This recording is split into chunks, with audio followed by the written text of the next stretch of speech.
So thanks again for joining us. And I'm super excited to be in conversation with Alden. I feel like we were separated at birth. So I think we have a lot to talk about. And I also want to encourage all of you in the audience to put into the chat function any questions that arise for you during the program. And I'll do my best to keep an eye out for your questions and to integrate them into our conversation this afternoon. So with that, I want to first of all welcome Alden and thank him for joining us today, as well as for writing the novel, Two Nails, One Heart. And since not everybody in this program, I'm assuming not everybody in this program attended last Sunday's event with you and Brian Niiya from Densho, I thought it might be helpful for folks just to get to know you a little bit better before we talk about the novel specifically. So you grew up in Honolulu, like Ethan Taniguchi, the protagonist of your novel. And what was it like to grow up in a pretty much largely JA, Japanese American community in the 60s and 70s in Hawaii? Yeah, I'm very similar to Ethan, the narrator of my novel in that respect. Growing up in Hawaii was great in the 60s and 70s. It just, it was a big city, but not that big. And it felt safe. I mean, my parents are strict, but they would let my brothers and me catch the bus from really a young age. And we'd catch the bus to downtown Honolulu and catch Saturday matinees there.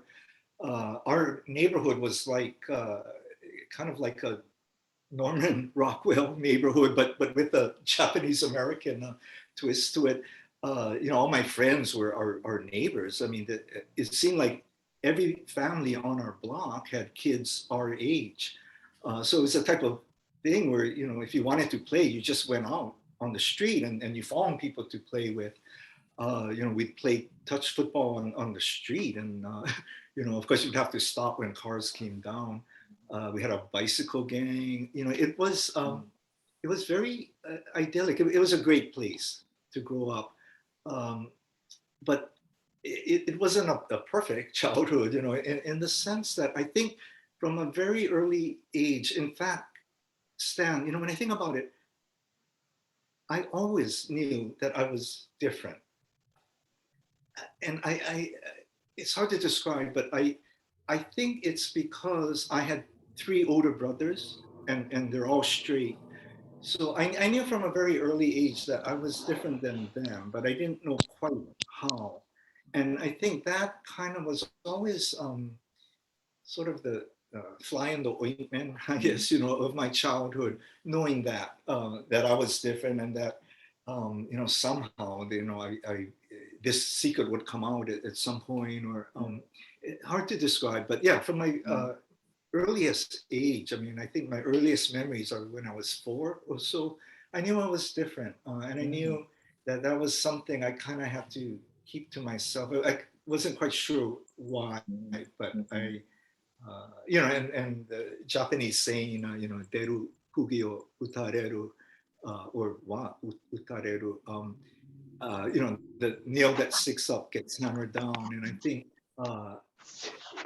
I very much felt that. And I didn't want to be different. I didn't want to be different than my brothers, but I knew I was. So, yeah, so it was kind of a complicated childhood, I guess. Yeah. And that Japanese saying that you just quoted is a reference to the title of your book as well, which we'll talk about in a minute. And we'll also talk about your sense of feeling different as a child. But before getting to that, there's a slideshow, a brief slideshow of photos that Alden is going to share with us of his family. So if we can share the screen, and Alden, if you want to just narrate us through the slideshow. Sure. Okay, that's the cover of my book. So next. This is what my book is about. And it's a semi-autobiographical. So there are main differences. So the slides that from my family won't necessarily correlate with the Ethan character in my novel. For example, Ethan is an only child in my novel, but I had three brothers. So, you know, there's that difference. There's a lot of other differences. And we can discuss some of them. Next.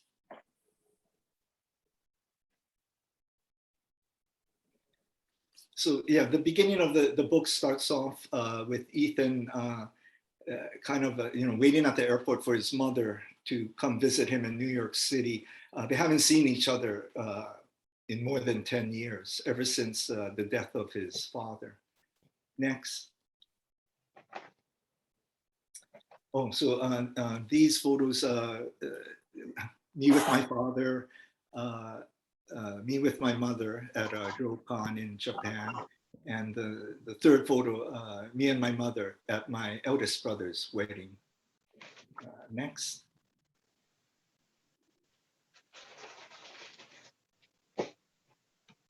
So yeah, I think I set that up. Yeah. So yeah, Ethan's mother comes to visit, and the beginning of the trip is very tense because there's a lot of these old grievances and bitter disappointments that start bubbling to the surface. Next. So the slide on the left is my mother.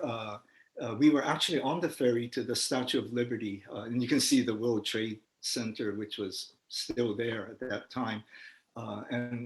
So that scene in the novel that takes place on the ferry to the Statue of Liberty really did happen.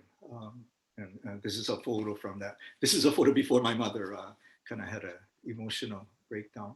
And the other photo is more recent, my mother and me in 2006. Next.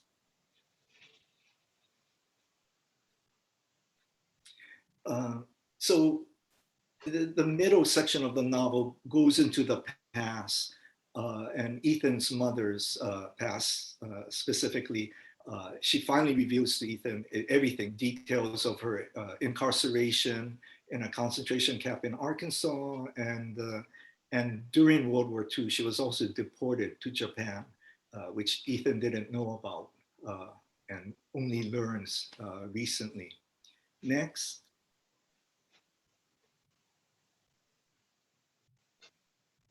So starting from left to right, it's my passport photo of my grandfather, my mother's father. And the next photo is of a store. He started, that's how he sort of started off in business. He had a kind of mom and pop, literally mom and pop store in Kaimuki. The next photo is my mother and her older brother in Arkansas. So it was taken at the Jerome concentration camp in Arkansas. And my uncle, my mother's older brother, Richard, was on leave.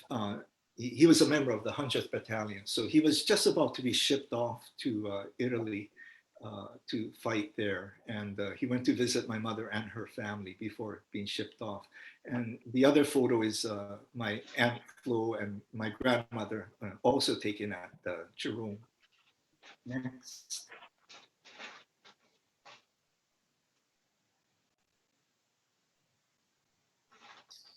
Let's see. The photo on the left is my mother as a young girl with her younger sister, taken in downtown Honolulu, where they used to live.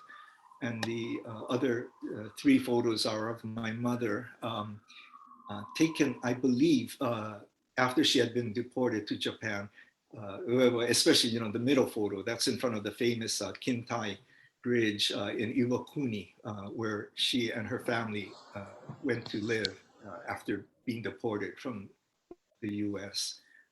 And the last photo is my parents' wedding photo. Next.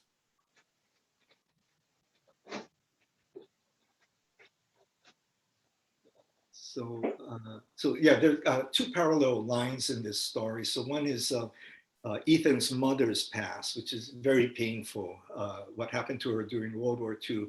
And Ethan past is also reviewed in the middle section of the novel. And it's some painful memories there too about him for a while giving up his dream of becoming a professional musician and about his struggles to come out as a gay man. Next. Oh, this. The photo on the left was taken at my grandfather's place in Japan. We were very fortunate. I don't know how my mother and father found the money, but our whole family took a trip to Japan when I was 10 years old. And I finally got to meet my mother's parents, my grandparents, and also her sisters and brothers who lived in Japan. Next. Oh, and one difference between me and Ethan in the novel is that I did not break up with my partner, Jerry, and we've been together now 33 years. So, yeah. And yeah, another photo of Jerry and me. And oh, and I do actually play the oboe like Ethan does in the novel. So, next. Oh, and so in part 3, everything kind of comes together, and Ethan and his mother kind of realize that that they're much more alike than they had ever thought, and they kind of are able to forgive each other for past mistakes that they might have made, and that's how it ends. So next. I think, was that it? Oh, 2 last photos. I did actually, thanks to the Japanese American Memorial Pilgrimage Organization, I was able to visit the Jerome concentration camp site in Arkansas a couple years ago. I finally got to go there. I actually wanted to go with my mother. My mother had absolutely no desire to go. So after she passed away a few years ago, I decided to go by myself. And okay. And last photo, my husband and me in Kanazawa a few years ago.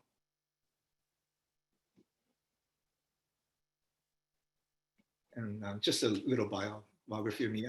I'm basically a nonfiction writer, and Two Nails, One Love is my first novel, my first fiction writing.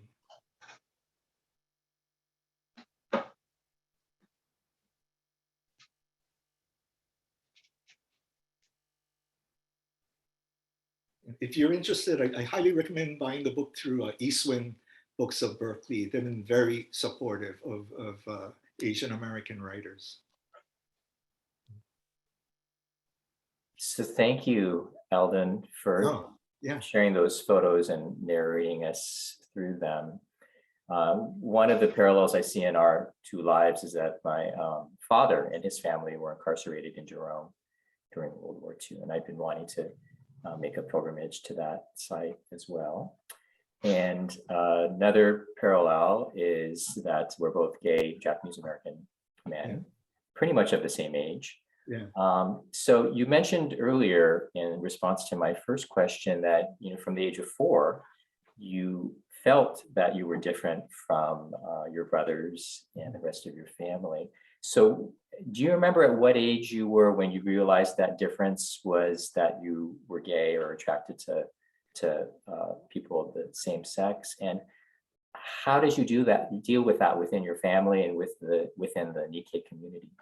Yeah, I guess from a young age, though, there are certain programs like the Wild Wild West. Do you remember that with Robert Conrad? Robert Conrad, yeah. Robert Conrad was such an attractive man. He'd wear these really tight pants on the show. I mean, I would watch it with my brothers, and I knew I was interested in something that they weren't. I mean, they like the fighting and the catching the villains and all this, and I did too. But boy, Robert Conrad, so. But of course, I was too young. It was nothing sexual then, but I had this attraction. I wanted to be with him. I wanted to be friends with him, but couldn't quite understand why. I guess.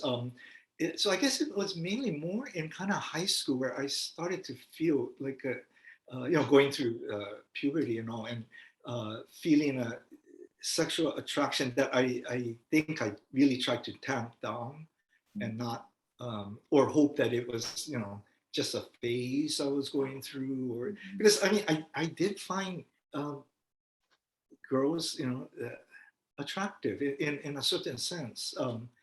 And I like being with them. A lot of, female friends in high school. Yeah, so yeah, it was a confusing time. Um, and it was really more in college, and even in college, like I think I was still too repressed, and I kind of threw myself in studies, uh, and because I was also working part-time jobs, and I was very busy, and I just threw myself into uh, all my engineering classes. Um, it was only really until when I came out here to school in Boston, and I think the geographic distance from Hawaii.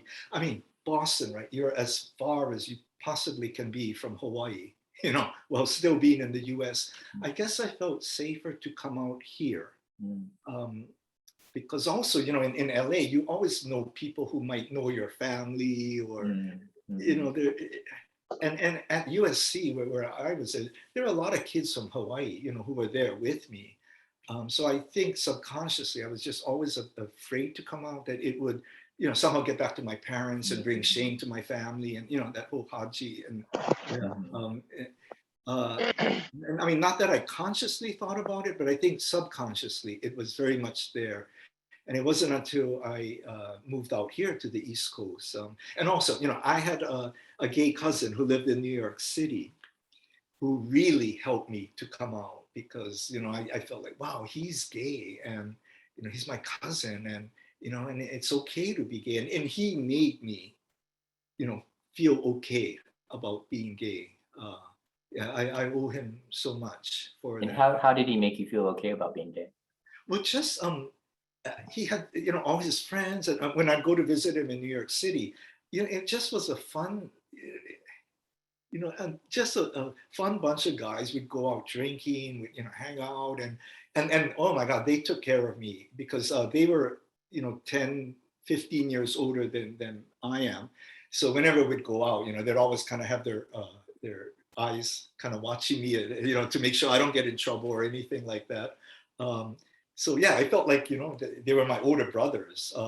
So I had this whole another, I already had 3 older brothers, and now I have these, like, a whole other set of gay older brothers, who would take care of me. And it was just fun. I mean, they're just, a fun group, and, very accepting, and very liberal minded about, trying this, or eating all different kinds of food, going different places. And, they were game to live life.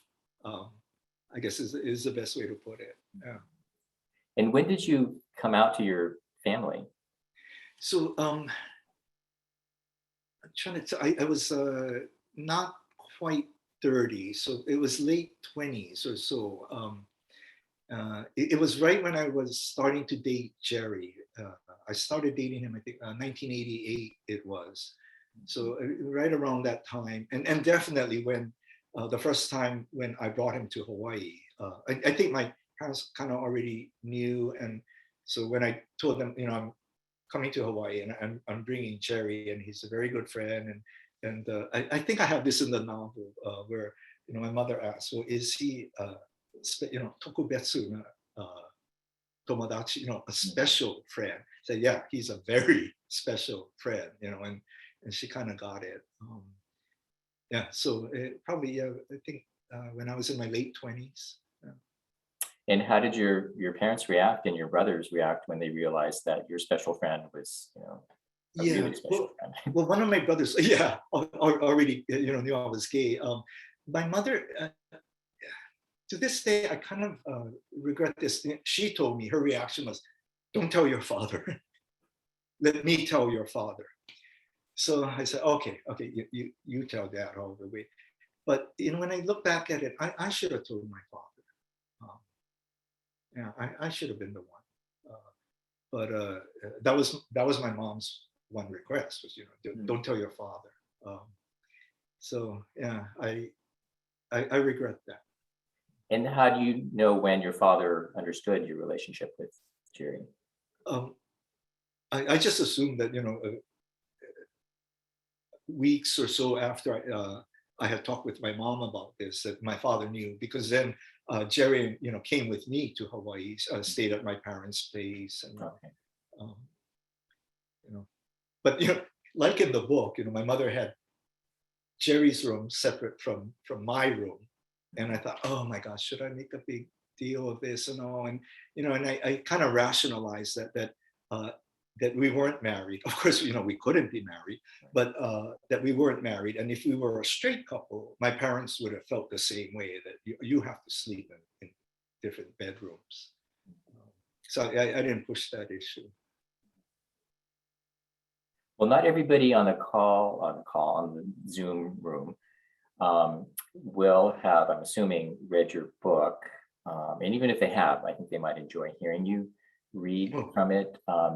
So for those who haven't read the book yet, you can get a sense of the voice of Ethan Taniguchi, the narrator of the book. So Ethan, do you want to set up the excerpt that you're going to read? Yeah, okay. So the novel is essentially about a mother-son relationship, and it's between a Nisei mother and her adult Sansei son. And the relationship becomes estranged for a number of reasons. But one of the big ones is that it's because Ethan, the son, is gay. So things come to a head at around the time of the father's funeral. The father passes away in a very kind of gruesome accident, really. And so Ethan and his partner, Lucas, who live in New York City, they fly to Honolulu for the service. And Ethan, like me, was born and raised in Hawaii, in Honolulu. So this scene takes place the day before the funeral. And Ethan, who is the narrator, is having lunch with his mother in her home.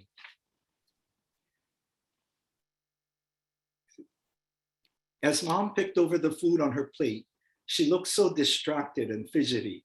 I tried to calm her, telling her that all the planning and preparations for the funeral were done, but none of my reassurances had a soothing effect. So I tried distracting her by making small talk. I could tell, though, that she wasn't listening to me at all. Something was clearly on her mind. Mom, try not to worry, I told her. We'll get through tomorrow. She looked at me, her brow furrowed, and said, but will Lucas be there? It took me a few seconds to fully grasp what she was saying. I really didn't want to believe. She just asked what I thought she had. What do you mean? I said, trying to keep my voice as level as possible. Of course he'll be there. He came to pay his respects to Dad, and he wants to be there to support me. I watched as Mom pushed her food around her plate. She eventually dipped a piece of ahi into a small plastic container of sauce, but then she put it back onto her plate without taking a bite. Finally, she said, but where will he sit? So that's what was troubling her. Buddhist funerals in Hawaii are very hierarchical, with the family members of the deceased always sitting in a specific order. First, of course, comes the spouse. After that are the children with their respective families, in descending order from the eldest to the youngest. Then, in the next row, the deceased siblings sit with their respective families, again in descending order according to their ages. The big question was, where would Lucas sit in this hierarchy? I'd already anticipated the issue and discussed it with him. The night he arrived, we had cocktails in the hotel's outdoor bar beneath a huge banyan tree. After Lucas started his second whiskey on the rocks, I broached the subject with him, asking if he wouldn't mind sitting at the funeral several rows discreetly behind where Mom and I would be. I told him that a good friend from high school had volunteered to sit with him, and she would explain what was going on during the service. That's fine, Lucas said. Anything to make things easier for your mom. So everything was already worked out. I suppose a compassionate and understanding thing to do at that point, sitting there having lunch with Mom, would have been to simply tell her that Lucas would be with my friends the entire time during the service, and that they would be a few rows behind us. I could have calmly explained all this to her, but I didn't. Instead, something in me cracked. Why are you so worried about where Lucas will sit? I said, my voice quickly rising in anger. After all, didn't your husband just die? Shouldn't you have other things on your mind? Mom looked at me, her expression both hurt and incredulous. Then outrage flooded her face. Don't talk to me like that. How dare you talk to me? How dare you talk to your mother like that? What kind of son are you? I resisted the urge to shoot back, instead taking a deep breath to try to steady myself. I'm sorry, I told her. I just don't think you should be worrying yourself about where Lucas will sit. She looked at me as if I'd failed to understand the simplest of things. But won't people wonder who he is? I braced myself. So are you trying to say you don't want Lucas at the funeral at all? She turned away from me, and her silence was maddening, unleashing a torrent of fury from somewhere deep inside my being. The words came hurling out of my mouth, my voice dripping with anger and contempt. Lucas flew 5,000 miles to be here. There's no way in hell I'm telling him he's not welcome at Dad's funeral. You got that? No fucking way in hell. And while we're at it, what kind of mother are you not wanting her son to be comforted by his partner after the death of his father? I told you not to talk to me that way. See what living on the mainland has done to you? No son should be this disrespectful. What would your father say? He would be so disappointed in you, so ashamed to have raised a son like you. I was livid that she tossed down into the argument. Summoning every ounce of restraint I had, I told her in a low, flat voice, if Lucas isn't welcome at the service, then I'm not going either. So you better decide what's going to be worse for you, having people wonder who Lucas is, or having to explain to everyone why I'm in Hawaii, but not at my father's funeral. I left the dining table, marched through the kitchen, and slammed the back door as I exited the house.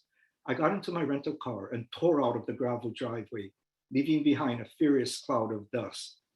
I knew that at some point I would deeply regret the virulent words I just spewed, yet still I see. Any guilt I might have felt then for speaking to my mother so harshly was overshadowed by the intense, red-hot anger coursing through my body. That's it. Wow. Thank you for. Yeah, and so that's sort of the scene that precipitates the 10-year estrangement. You know, although it really was the straw that broke the camel's last back, and it was a big straw. But you know, there were other straws on the back too.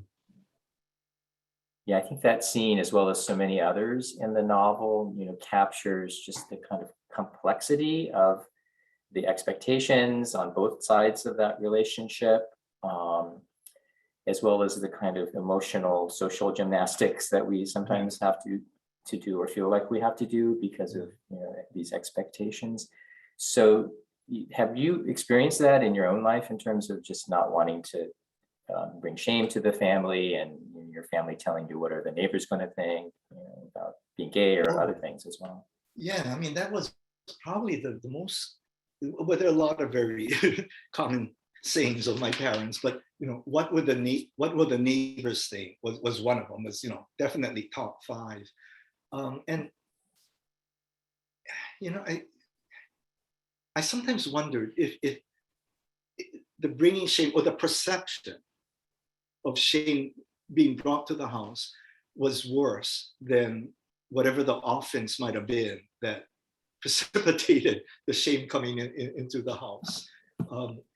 And now, you know, when I look back at it, I feel compassion for my parents, because, you know, they're of that generation. And I think it's not uncommon for the J-Sei generation, especially for J-Sei who had been incarcerated in the concentration camps during World War II, because I think coming out from there, all you wanted to do was fly under the radar.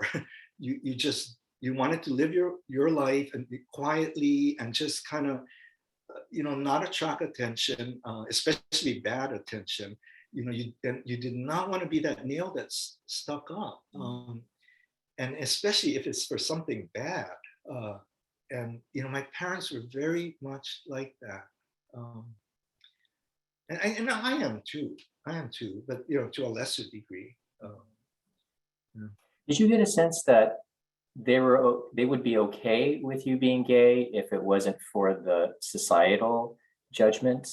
Yeah, Stan, I've wondered about that a lot because I don't know where any antipathy might have come from because religion-wise, my parents were not particularly religious, but they were both Buddhists and Shinto. They like many Japanese and Japanese Americans, they practice both. Um, and from what I've studied, not that I'm an expert at all, but from what I know of both Buddhism and Shintoism, there's no sort of inherent antipathy toward homosexuality. So I don't think it was a religious thing. I'm not quite sure. And Stan, you told me something a while back that I thought was fascinating. How that there's some research that shows that the Issei generation was a lot more liberal in their acceptance of homosexuality than the Nisei were. And when you told me that, I was surprised at first, but the more I thought about it, it made sense because the Nisei were more concerned with not making waves, not just fitting in quietly into society. Yeah. I just want to make sure you hear this comment from Marsha Izumi, who is founder of Okaeri, who I know. And this is her reaction to your reading. Wow. Thank you for your vulnerability and sharing that moment. So real and filled with so much emotion. So, thank you. About the novel, you're a professional writer and have been for 30 years, nonfiction writer and editor. And writing fiction requires, exercising different muscles as a writer. So why did you decide to tell this story, since it is semi-autobiographical, why did you decide to tell the story in a fictional form as opposed to a memoir? Yeah, I really wanted to do it as nonfiction, as either memoir or actually what I would have loved to have done was to be the ghostwriter of my mother's autobiography. I would have loved to, because I do ghostwriting, professionally, and I've ghostwritten several books for other authors. I would have loved to have done that, because I think her telling me her history and would have brought us closer and working together on this. And I could have written it. I know it could have been a very good book, but boy, she did not want to talk about the period, the World War II years and the years right after that when she was in Japan after, in a pretty much, a devastated country. She did not want to talk about anything of those years. And so, I couldn't do her story, and I tried to do a memoir, but there were just so many gaps in my knowledge of what exactly happened to the family in World War II. And also, she comes from a big family. There were 10 siblings total. The 4 eldest siblings were Kibe, and it just so happened that one brother was in Japan when Japan attacked Pearl Harbor. So when the war broke out, that brother was in Japan, and he got drafted by the Japan Imperial Army. And actually, he died in combat. Meanwhile, the other 9 siblings who were in Hawaii, another brother volunteered for the 100th Battalion. So, it really was literally the story of a family where brothers were fighting on opposite sides of the war. And there are a lot of other kind of very complex things that happened to the whole family.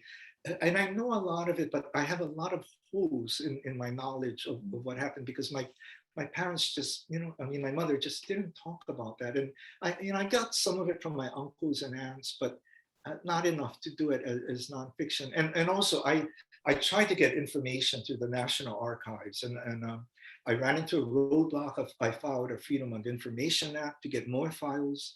that the FBI, I believe, had of my grandfather. That failed, and I appealed that. That failed, and I was told at one point, well, the only way to take it further is for you to initiate a lawsuit against the Department of Justice. And I think at that point I was already in my late 50s, and I thought, okay, if I initiate this lawsuit, it's going to take a while, and the information I get might not be sufficient. And Stan, I don't know if you've done this sort of research before, but I find a lot of times that when I get information, some answers, it only leads to additional questions. And I thought, oh my God, I could be 90 if I live that long and still doing research to try to uncover what happened, to everybody in my mom's family. So I finally, sorry for this very long answer, but I finally came to the decision that, I'm already in my late 50s. I got to, and I have to write this story. I have to. I owe it to my mother, and I owe, that this story not have died with her. She died in 2013. So I decided, okay, I'll do it as fiction, and I'll use my imagination or my best guess as to what happened to try to fill in the holes of my knowledge. And so for my mom's family, I reduced it down. Instead of 10 of them, I just had 3 of them. So in the book, Ethan's mother has only 1 brother and 1 sister. So, I just simplified it that way. So, sorry for the very long answer, but I feel kind of, it was my only way to write this story. And I'm not a fiction writer, but I thought that's how I have to do it. Yeah, no, that's fascinating. Just that inner process of making the decisions as to how to tell the story in a way that honors the truth of it. Yeah, whether it's fiction or nonfiction. Yeah, I mean, Amy Tan, who's one of my favorite writers, she has this saying that people think of fiction as they kind of dismiss it sometimes as it's writing lies, but she said no. In a way, fiction is getting closer to the heart of the truth that you are trying to tell. And I think, of course, I'm very biased, but I think my novel got to the heart of the truth of what happened to my mother's family, in a way that if I had done it in nonfiction, I couldn't have been able to do it. So, yeah. There are a couple of questions that have come up related to topics that we were discussing a little earlier. One question is from my friend Susie Ling, who's a professor of Asian American Studies at Pasadena City College. And I think this is in reference to the J-Sei kind of mania for assimilating. Was McCarthyism an issue in 1960s Hawaii? I don't think so. But I was too young to remember that period, but I don't think I ever heard people talking about it or being afraid of it, growing up in Hawaii, especially during that period, because Hawaii had just become a state in 1959, the year that I was born. Of course, it had been a territory for a very long time, but there's this sense of people in Hawaii, anyway, when I was growing up, that, yeah, we're part of the US, but we're not really part of the US. It's sort of hard to explain, but because, we have our own culture, or in a way, our own food, we speak Pidgin English, and it's very different than how life is on the mainland. So I think, I might be wrong, as I said, I was too young to remember those years, but I don't think that was in effect.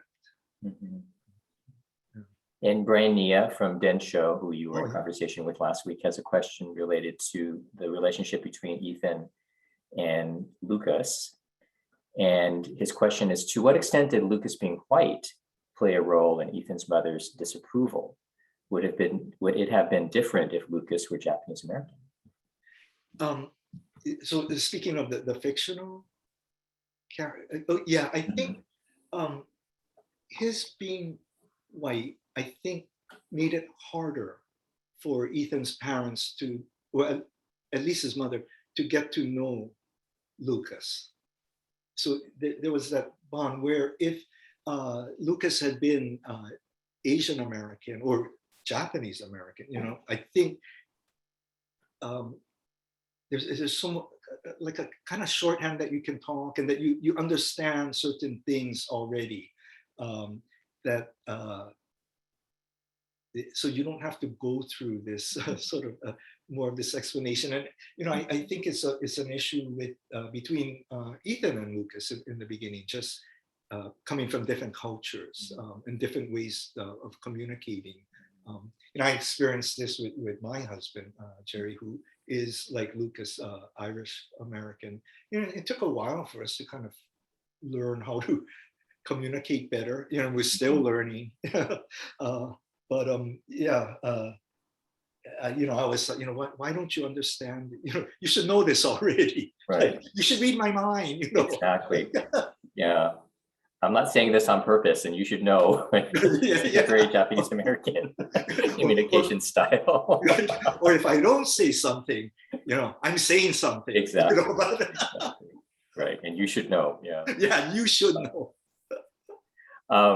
That reminds me of this very interesting scene in the novel when Lucas is in Hawaii meeting Ethan's parents for the first time, and Ethan's mother is making dinner, and one of her specialties is standing rib roast, and she wanted to make potatoes to accompany the meat.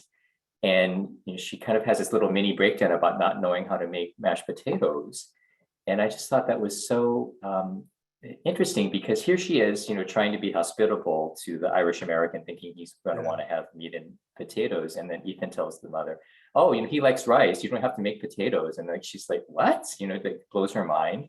And she's both like frustrated and relieved at the same time. She's sort of resentful about having to make this meal, but she wants to do it anyways, right? It's like such a Japanese American kind of dynamic. So I appreciated you capturing that kind of expectation that she had, which was kind of unneeded, right? Yeah, and that actually did happen. Oh, okay. with me and Jerry.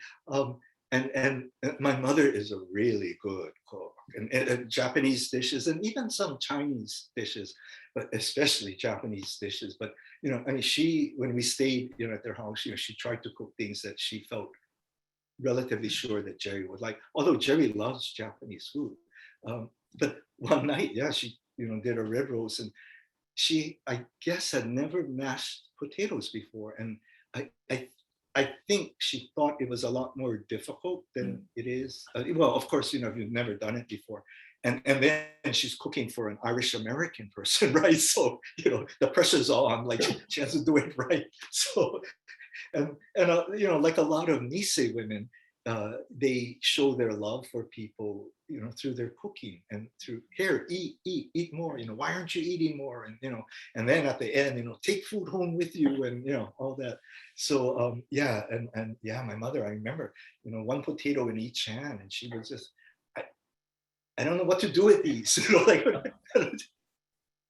Oh, that's both sweet, touching, and also kind of hilarious at the same time. Right?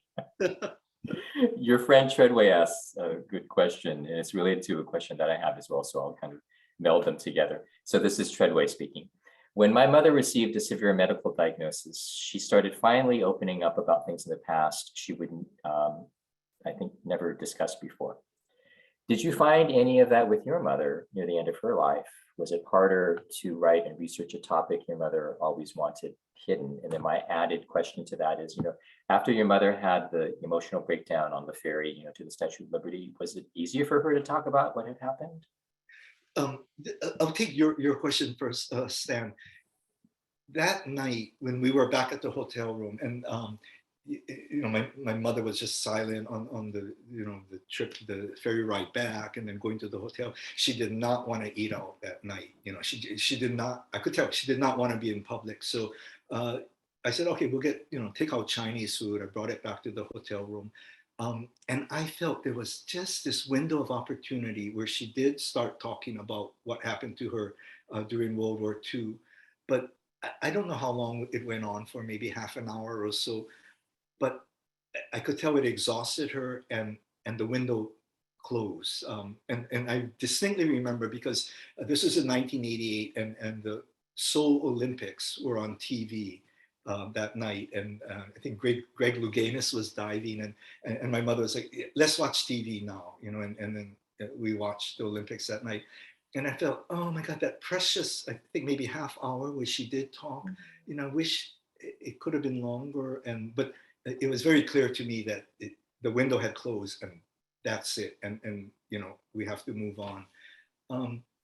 But to answer Trent's question, yeah, my mother, in her later years, did begin to talk more, and I was very grateful that even though I lived in Boston, whenever I would go to Hawaii, and I went back a lot more frequently as my mother's health began to decline. I would stay for 2 weeks, sometimes longer. And the deal with my brothers was that, because they were taking care, my brothers lived in Honolulu too with my mother, because they were taking care of her kind of, on a day-to-day basis, that when I would be in Hawaii, they would book all her doctor appointments during the time that I was there. And I said, that's fair. And my only request was, don't do more than one per day, because I don't want mom to, get exhausted. But literally, sometimes for 2 weeks straight, primary care physician Monday, dermatologist Tuesday, urologist Wednesday. I mean, every single day we have something. And my parents are the type that they have to be early for an appointment. So, if the appointment is at 9, they have to be there at 8:45, which means I have to plan to be there even earlier in case we hit traffic. So we're usually there at 8:30 for a 9 o'clock appointment. Usually the doctor is late. So, my mom and I, or my father and I at times, would be sitting for 45 minutes. It was during those times that my mother would start talking about the past. And I think, she realized at a point, she was in her 80s at this point, right? That if she didn't tell me things, that these things would die with her. And so, she wanted me to know. And she realized that even though she had kept all this secret for a while, she started to unload on that. And, I was very grateful for that.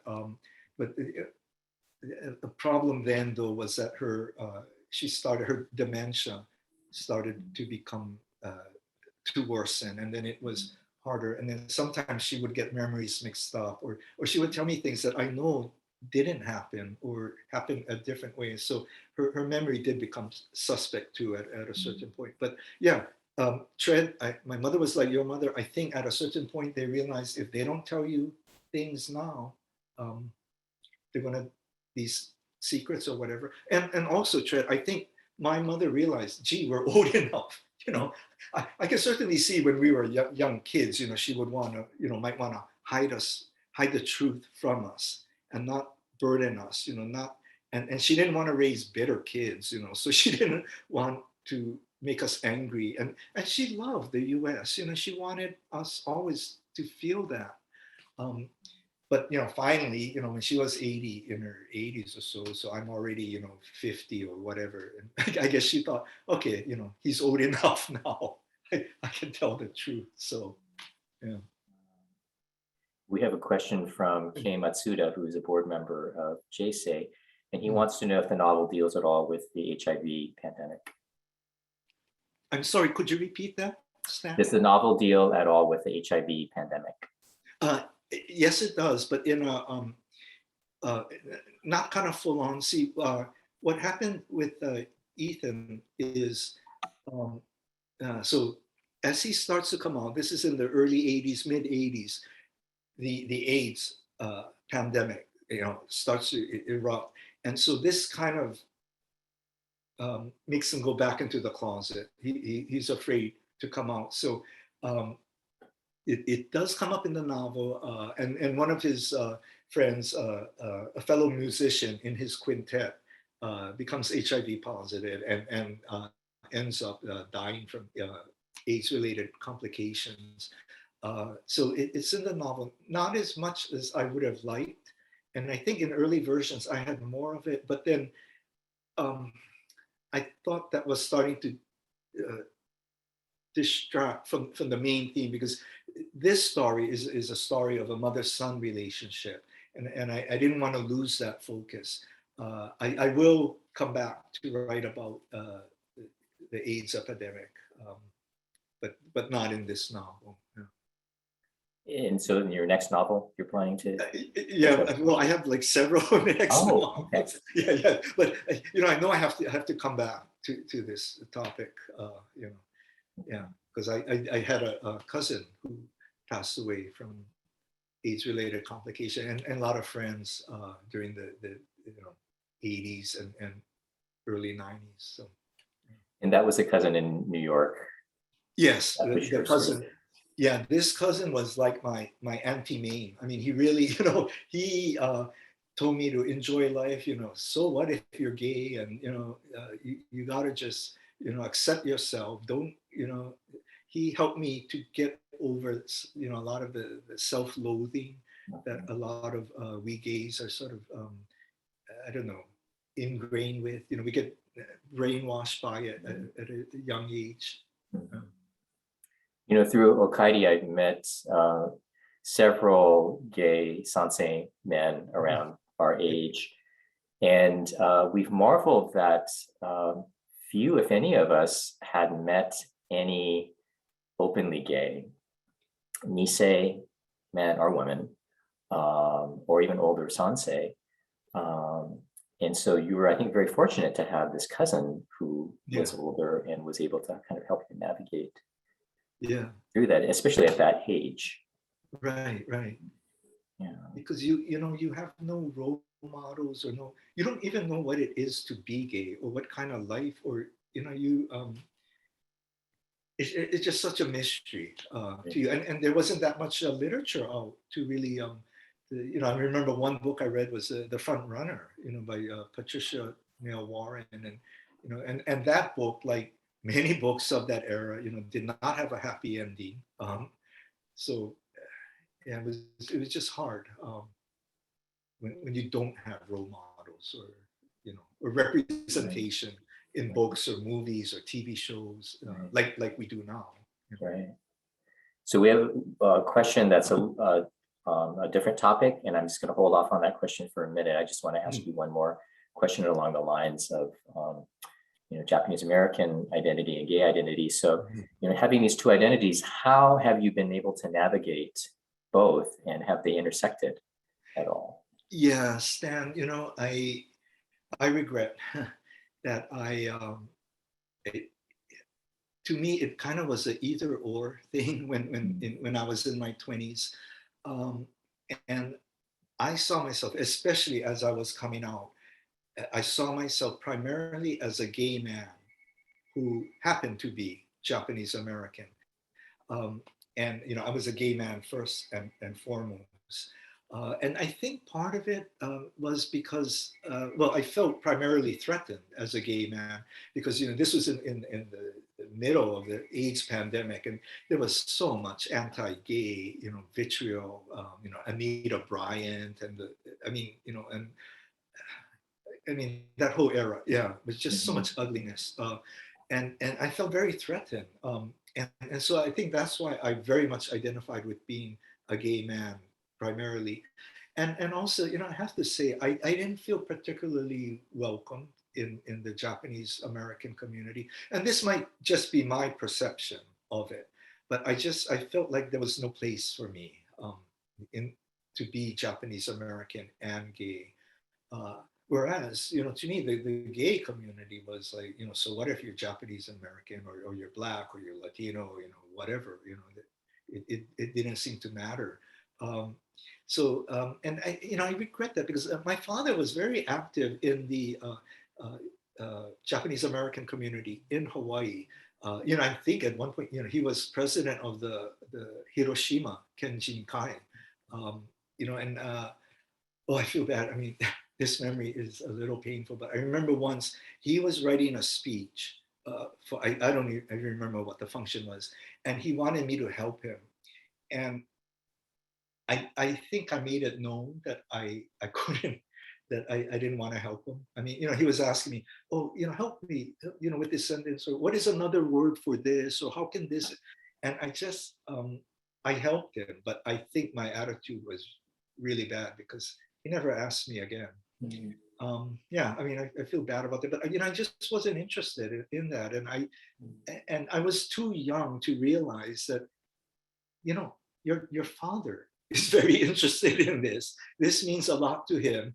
Help him with this freaking speech, and I, I feel bad, I didn't help him, and he never asked me again. And I could have helped him, I could have helped to help because he wasn't always that comfortable giving speeches in English. My father was Kibe too. Mhm. Mhm. Yeah, And this is after you were a professional writer and editor. yeah, That you actually yeah. write. So Yeah. So I mean, it's only recently, to get back to your question, that I feel that, and maybe it's because there's so much anti-Asian antipathy in this country. I feel more threatened as an Asian person. Um, I feel if I were to, walk on a dark street that didn't feel safe, I feel more likely to be assaulted, the victim of an anti-Asian attack than I do to be gay bashed today. mhm.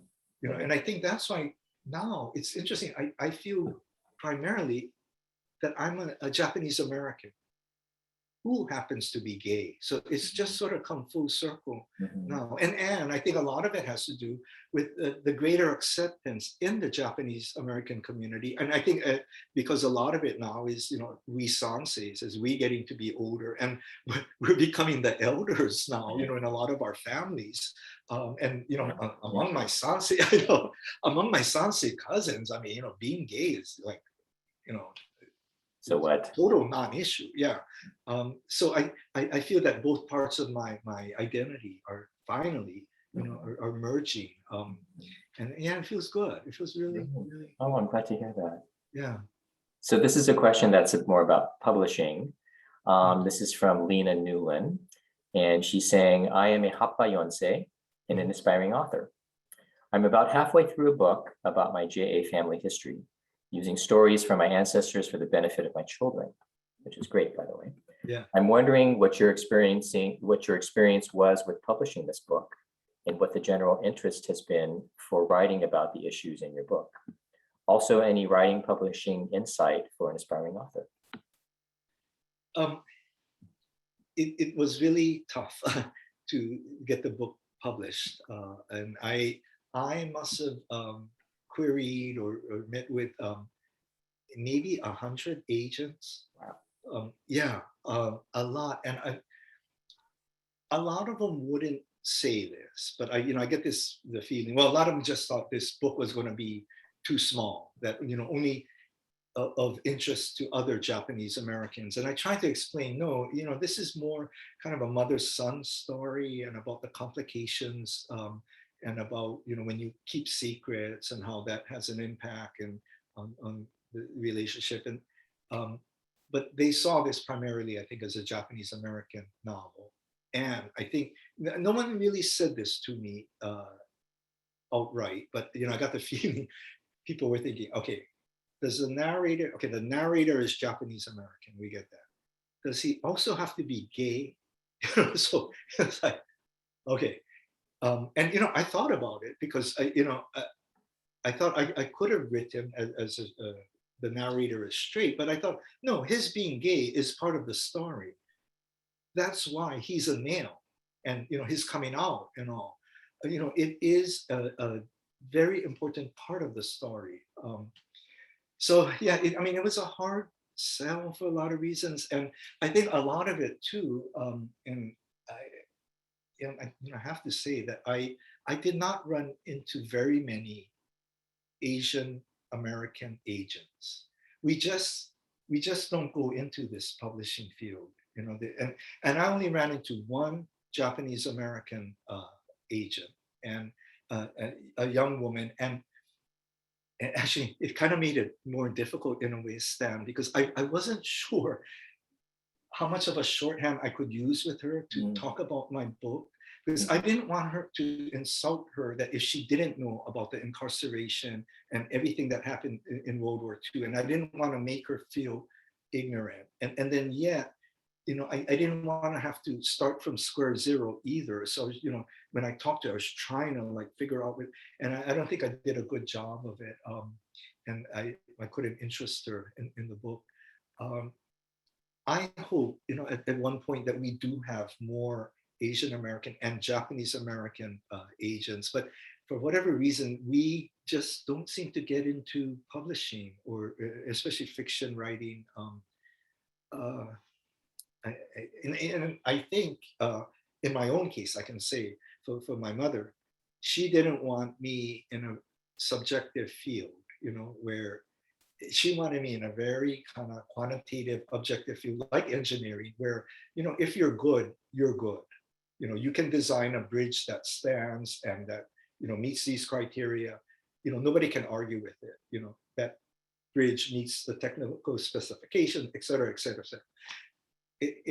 When you write fiction, especially, it's like you can give your manuscript to several different people and get very different opinions. And my mother did not want me to be vulnerable to that kind of, because of the racism that she experienced during World War II. She did not want me vulnerable. And I don't know if a lot of other Nisei parents are like that with their Sansei kids. I do know of friends who also had that. And so we end up being, doctors, dentists, engineers, scientists. Do you have any advice for Lena? Oh yeah, Published? you had got to, I don't know, don't give up. That's supposed to. And thankfully, we live in an era now that you can self-publish. So this was always in the back of my mind that, okay, at a certain point, because basically, I can be a very lazy person, and I didn't want to write something that would never get. I didn't want to write something that would never get published, because then, it would just be too over. I put too much of my heart, too much of my work in this book. It would have just been too daunting to think this would never get published. But the fact that nowadays you can self-publish something, that helped me push through. And even, my husband told me at one point, you self-publish it if you can, because I spent more than a year trying to find a publisher, and I ended up with a small publisher in Texas.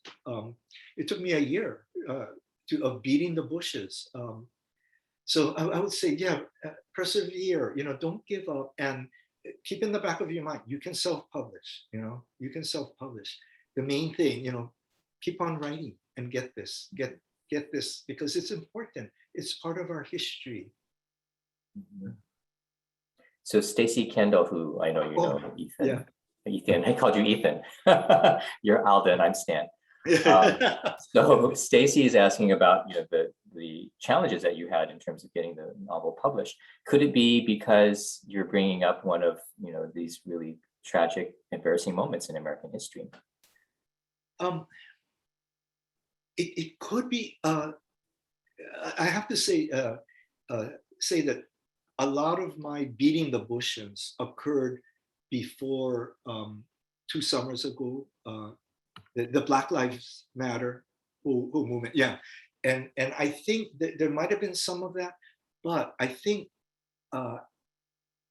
throughout that summer, through Black Lives Matter, where people, Americans in general, became aware of how ignorant we are to a lot of parts of history. I will be the first to admit, I did not know anything about the 1921 Tulsa massacre. It was only until the Black Lives Matter summer, so 2 summers ago, when I learned about this. Stan, how can that be? How can I not? I'm a fairly well-educated person. I read and all. Of course, I studied engineering as an undergraduate, so that explains a lot. But still, how could I not have known about this? And a lot of my friends who are also, well educated, very well read, did not know about such a huge, tragic, momentous event. How did we not know? So I think after that summer, people became aware that there are things we don't know about our own history, and there has been, I think, this appetite for that knowledge among a certain percentage of the US population. I think there's still this other population that deals with, you know, alternative facts and whatever. Yeah.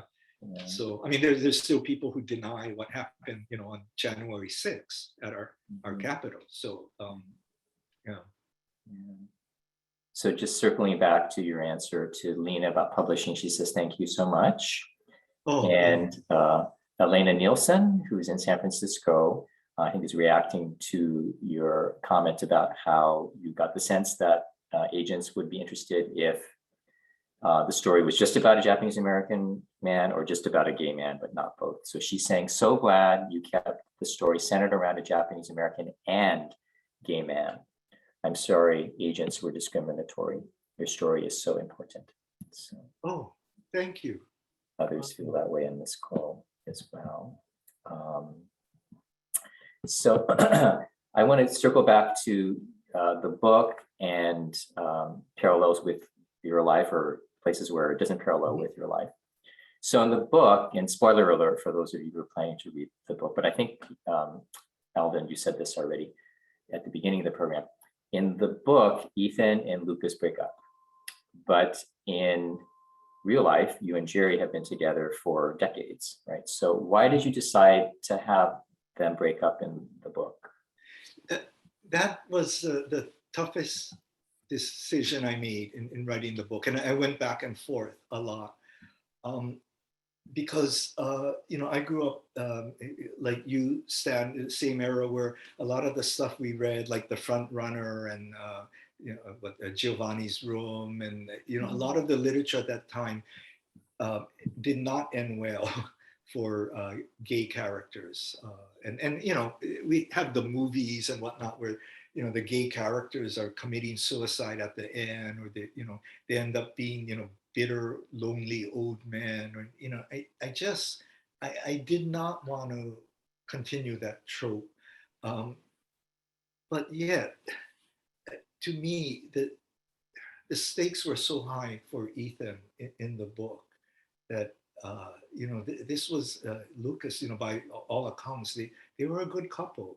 And but they end up breaking up, and a lot of it is because of this baggage that he carries, through his mother and through the culture and all that, and that then adds to his bitterness toward his mother, and that's why they end up estranged for more than 10 years, and that's why it's hard for them to reconcile. So I made that decision, but I have to tell you, this book actually was much longer. And because, and at one point I thought, okay, I'm just going to end it where I do, because it's a nice, clean place to end it. But in my mind, I do have a sequel in my mind. And I specifically ended Two Nails, One Love before 9/11 happens. And the reason I did that was because in my mind, in the sequel, Ethan will fall in love with a Muslim man who is an undocumented immigrant, and this. So where he now, at the end of the first novel, he thinks, oh, okay, things are kind of hunky dory with his mother, and they sort of resolved a lot of things. When he falls in love with this Muslim man, it kind of resurfaces some issues, and he realized that, oh, things weren't as settled as I thought they were. My mother and I still have a lot of work to do. So yeah, I mean, I always thought Ethan will have a happy ending. He's not going to commit suicide. He's not going to die lonely and bitter. That's not the ending that I want. So I'm excited to read the sequel, because just that little taste of it is super fascinating, because you're going to be able to explore parallels between Muslim and Japanese American communities, but also internalized anti-immigrant sentiment within the JA community and Islamophobia. And so it's going to be really, really fascinating.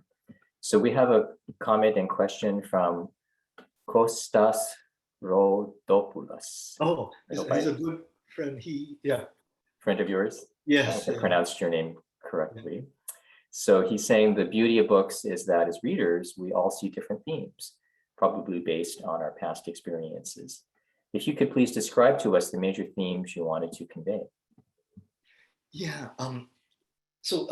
By the way, Costas was one of the first readers of my novel, and he Oh, helped me with a lot of things. Yeah, so themes. So one of it is on this idea of intergenerational trauma, which a term that you might have heard, but it's how the Nisei generation who were in the camps, concentration camps with the Issei generation, but people think, okay, you know, that they suffered and they endured a lot of hardships, which they did. But somehow people think that the Sansei, you know, my generation, that, oh, okay, everything was hunky-dory, that, you know, people end up going to college. We have a high rate of people going to college and having professional, but there is damage that gets passed on. And a lot of it is inadvertent. And a lot of it is because the Nisei, our parents, tried to protect us from that. But in trying to protect us, it actually, you know, ironically led to a lot of the damage being passed on. And so, you know, when people keep secrets, it's very telling what they keep secrets about. So the fact that my mother never talked about the camp tells me a lot. You know, that she would never talk about this most momentous period of her life. I mean, they were uprooted from Honolulu, sent to Arkansas, and then deported to Japan, you know, and she would never talk about that. So, you know, how are my brothers and I supposed to feel about that? You know, we just feel like this incredible sadness toward her, that and feel so bad and feel so uh, that, Mom, you know, why don't you talk to us about this? You know, why all the suffering and all that? Why are you trying to protect us? And why? And then it makes us feel guilty too. Like, you know, why we feel like we have these privileged lives now, and a lot of it was because of everything you endured. And you know, how can we even begin to repay you back? I mean, for that, I mean, it just, so it's hard. I mean, you know, there's a lot of scars like that I think, you know, one of my brothers told me recently, and you know, he said, Alden, he said, you know, I know you're digging a lot through this and that. He said, but you have to realize we will never know what happened to Mom in in the camp, or you know, during that period.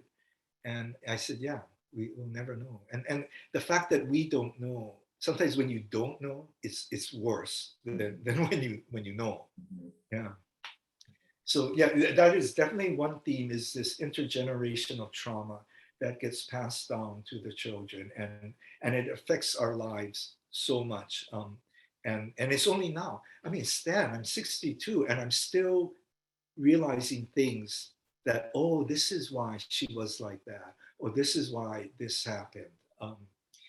You know, I'll tell you the story. When I was at school at USC, I was going to drop out my senior year because I was in engineering, and I knew I didn't want to be an engineer.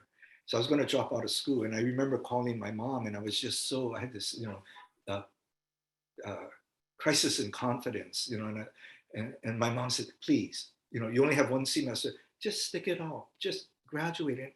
And I was like, no, Mom, I just know I'm not going to be an engineer. Like, why pursue, you know, why prolong this? And she got so angry at me. She goes, don't you understand? Don't you realize, you know, once you get your degree, nobody can take it from you. You know, what's inside your head, nobody can take that from you. It's always yours. And I was like, why is she talking about people taking things from me? You know, like I'm this poor student. I barely have clothes on my back. You know, why should I be worried about people stealing things from me?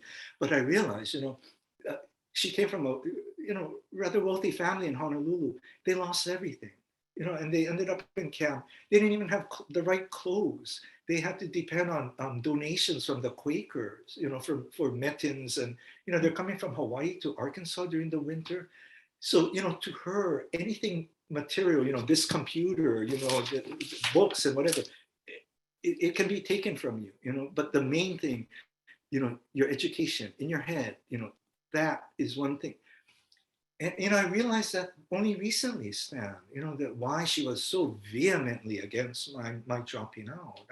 And there are a lot of things like that that I can now see looking back, that, and the fights that we had, or whether I understand her now, knowing more about this history. And especially, I'll tell you, when you write fiction, you cannot help but empathize with the people whom you are writing about. And to actually try to get into the Ethan's mother's character, oh my gosh, I wish my mother was still alive. There's so much I want to tell her now. So much I think I understand about her and all. Yeah, I mean, writing fiction was like, going to therapy. I mean, it really, yeah, because, as I start really thinking about her on this ship, going to Japan and all that. Yeah. If you don't mind answering this question, like, what would you tell your mother now? Oh my God, I would tell her that I'm sorry I thought I appreciated her for everything that she endured in World War II, so that my brothers and me, so that we could have a better life here in the US. I thought I understood, but I didn't understand. I knew the tip of the iceberg. Literally, I mean, really, I knew the tip of the iceberg. And to this day, I don't even know the depth of what's beneath the surface, but I know a lot more than I used to know. And I want to tell her that I know more about what's under there. Um, and, it makes me appreciate her all the more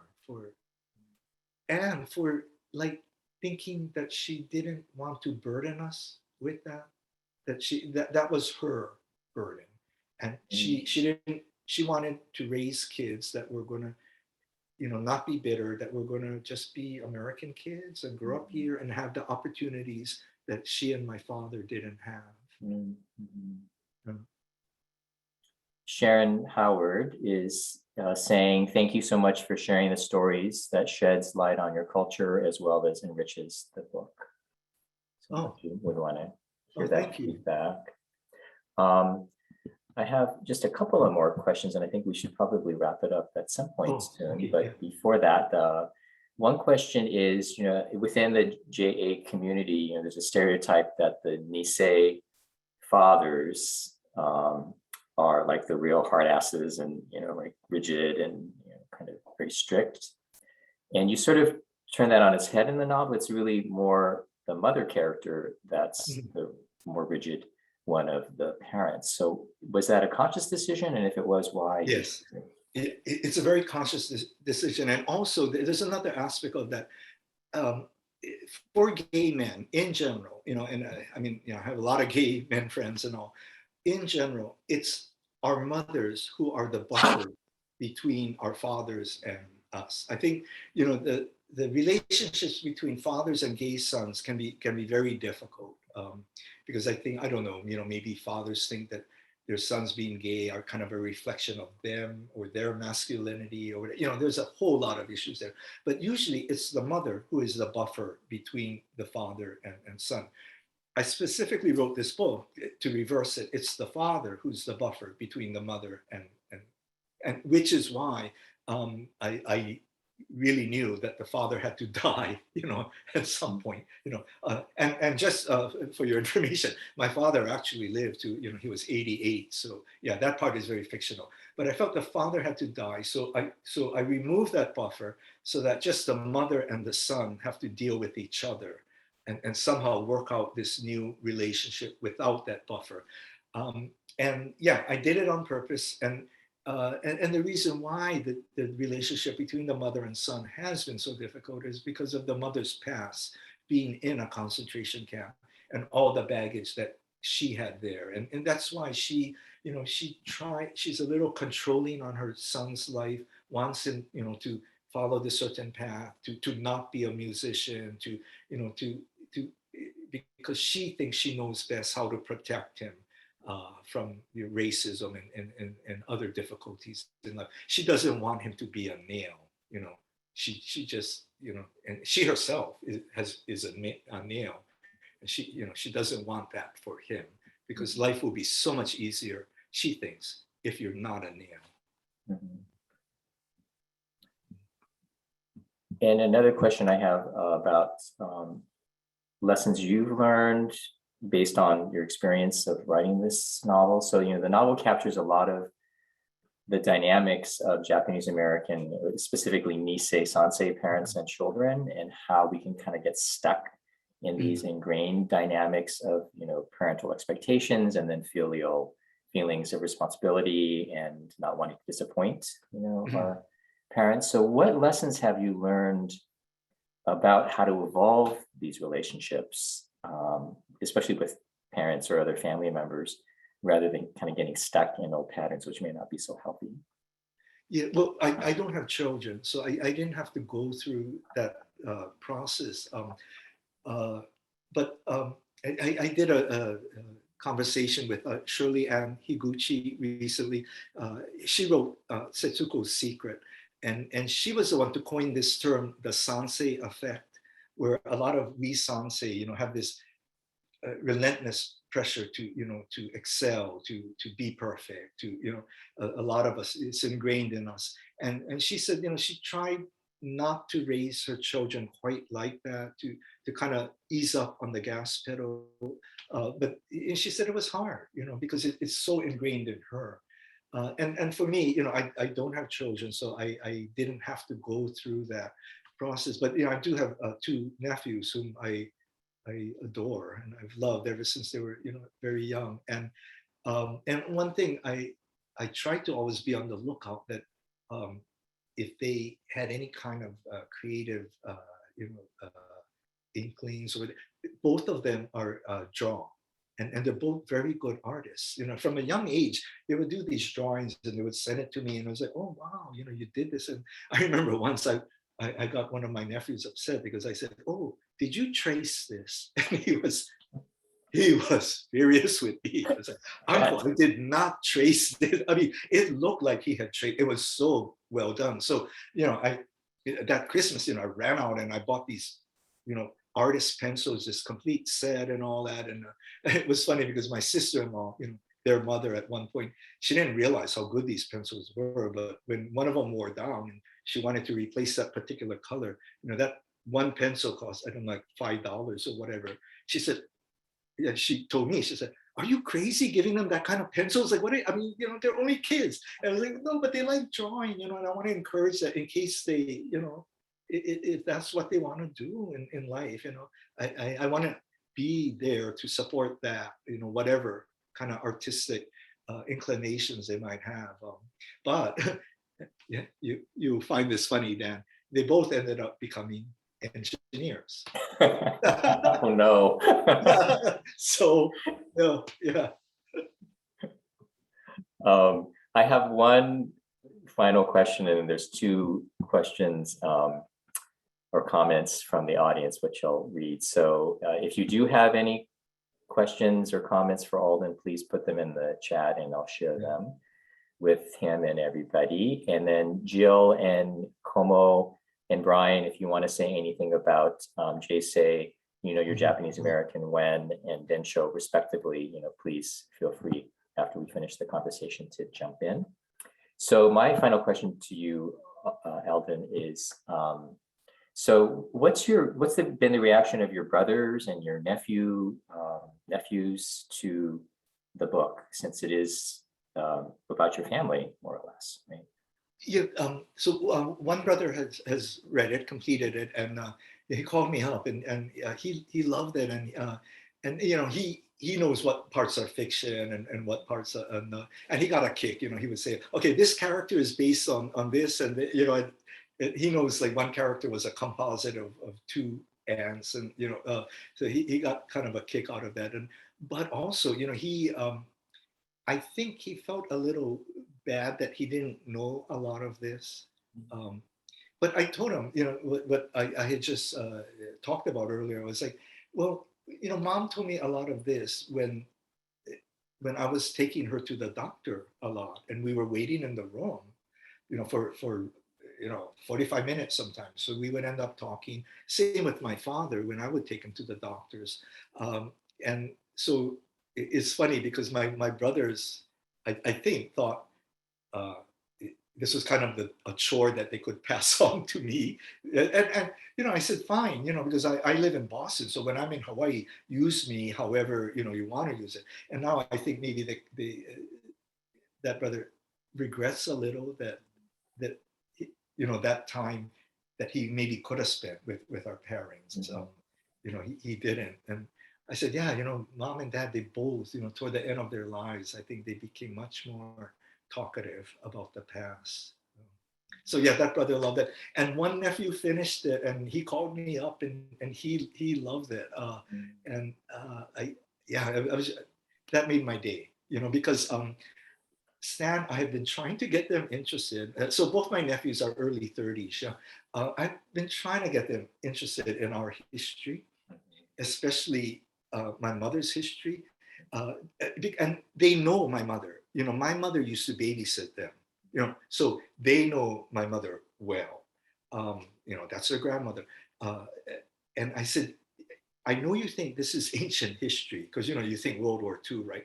But I said, this is grandma. This happened to grandma, and I've been trying to get them interested. But I don't fault them. I mean, I think of how I was when I was their age. I was very uninterested in Japanese American history. I mean, I was just too busy with my job and too busy coming out, and so I don't blame them for that. But I thought by writing the book, it would be there for them when they were ready for it.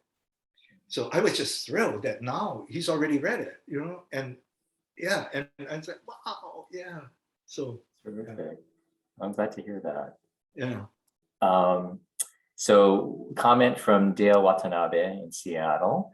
Excellent discussion. I work on one of the annual pilgrimages. I think it's the Minidoka one, if I'm not mistaken. Oh, yeah. And the intergenerational trauma is so real and something we do not talk a lot about in our community. Looking forward to reading the book. So okay. Enjoy it, Dale. And that's a segue to the final question, which is from Susie Ling in Southern California. It's to me, how would I describe / critique the book? And as I said earlier, I feel like Alden and I were separated at birth. There's a lot of parallels in our lives, some of which I haven't mentioned. But I'm so grateful that, like when, for example, just to digress a little bit, when you described growing up in Hawaii, in Honolulu, Alden, it sounded so similar to my childhood growing up in Gardena. Oh, yeah. In Southern California. So I think that kind of experience is something else that we share growing up in these largely JA communities and neighborhoods. So, given the similarities in our lives, I'm just very grateful that you have captured and kind of memorialized in a way, just this slice of JA experience for one thing, in the 60s, 70s, 80s onward, but specifically the experience of a gay Japanese American man of our age, and just the kind of experiences that we have been through. And there were other parallels that I saw in at least the Ethan character, and then in our conversations that you and I have had, Alden, in terms of growing up, but also being young adults and having to navigate these worlds, both as a Japanese American, but also as a gay person. So I'm grateful. And so that's my response, Susie. Yeah. So Alden, any final thoughts you want to share with folks before we sign off? No, I'm very grateful.